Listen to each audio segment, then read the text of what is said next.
Vamos lá, bom dia, começando o dia.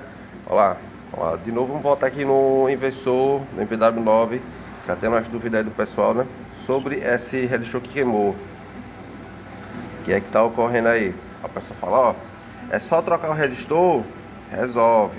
Pronto, beleza. Aí, de fato, primeiro vamos entender as etapas. Qual é a função do resistor? Pronto. O que é que acontece? E as causas, o que pode ser que ele queime. Vamos entender as causas da queima para saber se nós trocar ele vai resolver e é possível. Vamos lá. Aqui, ó. Tá a unidade retificadora. Você entra. Vai passar pelo resistor de pré-carga, que no caso é esse resistor aqui. Vai carregar o capacitor. Depois que o circuito leu tudo certinho, você está vendo aqui o contato K1 e K2, representa esses dois relés aqui, ó. Pronto. Assim que carregar o capacitor, deu tudo ok, o contato, esses dois contatos entram junto. Assim que ele entra, a cristão fica aberto, aí assim que o capacitor é carregado, eles fecham. E disso o resistor sai de cena, não tem mais utilidade aqui no sistema.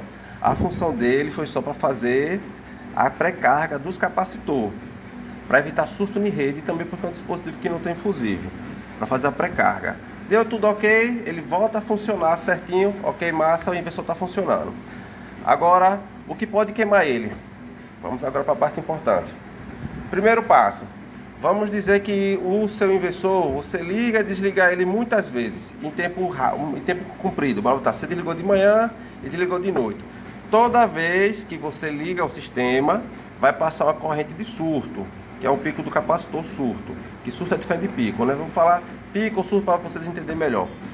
Vamos falar pico, fica mais fácil vocês entenderem. Vai passar a corrente de pico, que é uma corrente muito alta, que os capacitores estão zerados, descarregados. Aí assim que você carrega, pluga ele na tomada, ele puxa aquela energia de vez para o sistema. Aí o resistor está aqui para essa função, que é para não deixar vir aquela energia de vez carregando o sistema. É mais ou menos assim, quando você vê uma geladeira, essas mais modernas acho que nem tanto, aquelas antigas, quando dispara, quando você liga o motor direto em parte direta, que a lâmpada dá aquela puxada. Aqui seria mais grave, mais pior, porque é muito capacitor para fazer o carregamento, né? Tem esses aqui embaixo, beleza. Aí agora, isso é uma das causas, isso é a função dele aqui, basicamente é isso. E uma das causas da queima também dele. Aí vamos dizer que como esse sistema aqui, esse MPW09, muitos dele queimou e o pessoal trocava e funcionava, massa. Porque o que é que acontece? Tem vezes que o próprio resistor, o lote dele tá ruim, que aqui é um resistor de fio. Geralmente resistor de fio, ele não tem uma precisão muito boa e eles costumam danificar mesmo, não tem antecipação boa também. Esse é o caso 1 da queima, surto do capacitor. O capacitor ligando e desligando o sistema direto ou lote de fabricação mesmo, falha.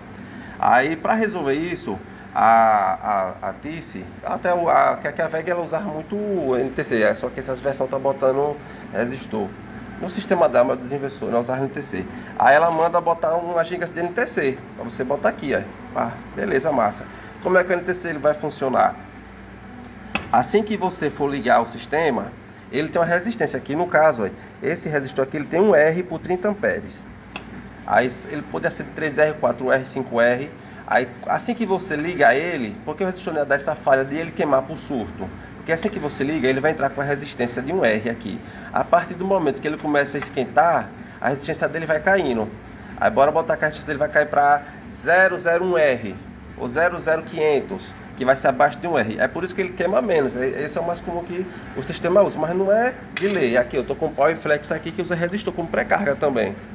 O NTC é mais eficiente nesse sentido, também pode ser usado o PTC, que o NTC ele funciona desse jeito, quando ele esquenta a resistência dele baixa, o PTC quando esquenta a resistência sobe. Vamos lá. Agora a segunda causa que pode queimar o resistor, digamos que os contatos dos relés aqui não estão prestando. Aí você deu partida no inversor, ou mesmo que não deu partida, só o consumo de invasio dele deixa aquecendo o resistor. Os relés não entrou, aí o consumo invasio, que é o consumo aqui seria no caso do circuito de fonte, o circuito de operacional, mesmo sendo a partida no motor. Está fazendo o consumo e está esquentando o resistor e ele queima. Também pode acontecer isso, porque os contatos não estão entrando. Outra causa, os contatos tá bom, mas os relés não estão entrando. Tá com falha, não tá fechando os contatos, porque a partir do momento que ele carrega, os contatos aqui, ó. Deixa eu ver o lápis aqui. Carregou, os contatos fecha. Os contatos fecha. Aí nesse caso, os contatos não tá fechando porque o relé não tá entrando. Vai queimar ele também. Aí se eu trocar, eu vou tirar o resistor, vou botar o NTC, vai dar certo. Vai ligar o sistema. Quando você vai dar partida, vai queimar o NTC. Ou não vai dar partida, vai ficar sem força. O seguinte motivo que o NTC, nesse caso aqui, até ia dar uma partida legal, porque ele tem 30 amperes. Mas com pouco tempo ele ia queimar. Nesse caso ele até ia servir esse NTC, mas sem mesmo seus relés. Mas ele ia queimar ligeiro, por causa ele não ia ter dissipação para a potência em watt. Mais ou menos isso. Agora, outro caso que pode queimar o NTC. Digamos que aqui a parte de potência está em curto. Queimou. Fechou curto. Curto fechadão mesmo. O que vai acontecer? O sistema não vai entrar. Porque está em curto. Aí ele não vai deixar o sistema entrar. Aí vai superaquecer, o NTC vai queimar. No caso, o NTC não resistor. Aqui é R1. Deixa eu botar o nome dele, R1. Aí no caso, digamos que o resistor agora, ele chegou, queimou. Se eu tivesse com um NTC, não ia queimar. Porque o NTC ele tem uma capacidade melhor de controle térmico do que um resistor. Porque o resistor tem resistência fixa e o NTC, o PTC tem resistência variável. Entendeu? Ele só queima mais se fosse uma partida também por causa da corrente desse NTC especial, que é 30 amperes aí. Um R030, 30 amperes. Nesse tipo de situação. Aí tem muita gente que fala bobagem. Aí você primeiro tem que saber para que a peça funciona, como ela atua, qual a função dela na peça. Todo mundo sabe para que serve um resistor. Um resistor é para impedir passagem de corrente. É uma resistência. Mas de acordo com o tipo de circuito que ele vai ser aplicado, você tem que saber qual é a função dele na placa. A função do resistor você sabe, mas a função dele na placa, como ele vai atuar, sistema de proteção, você sabe. Se não souber, então é melhor não falar besteira. Pode ser, sim. E também tem aquela questão, você fala, teve uma época que teve os inversores que eu trocava isso e resolvia. Massa. Mas, olha, a gente trabalha aqui com sistema em série. Muitos tipos de equipamento, placa, inversores que nós trabalhamos. Digamos assim, em um ano nós pega mais de 100, estourando mais de 100, facinho nós passa de 100, do mesmo tipo de aparelho. Aí até tem alguns aparelhos de série que a gente pega que sempre dá os mesmos problemas, já problema mapeado. Só que chega uma época, passa uns 2, 3 anos, que aqueles problemas não aparecem mais. É como a gente fala, quem queimou, queimou, quem não queimou, não queima mais. Presta atenção nesses detalhes.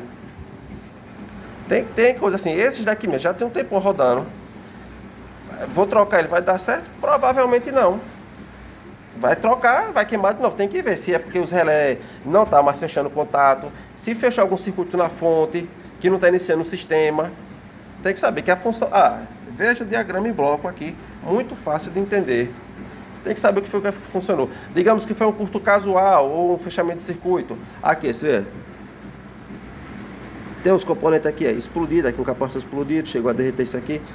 Podia ser por aquecimento do resistor, poderia ser, mas também não poderia ser. Pode ser uma outra falha já ocasionada que não deixou o circuito entrar e o resistor superaqueceu.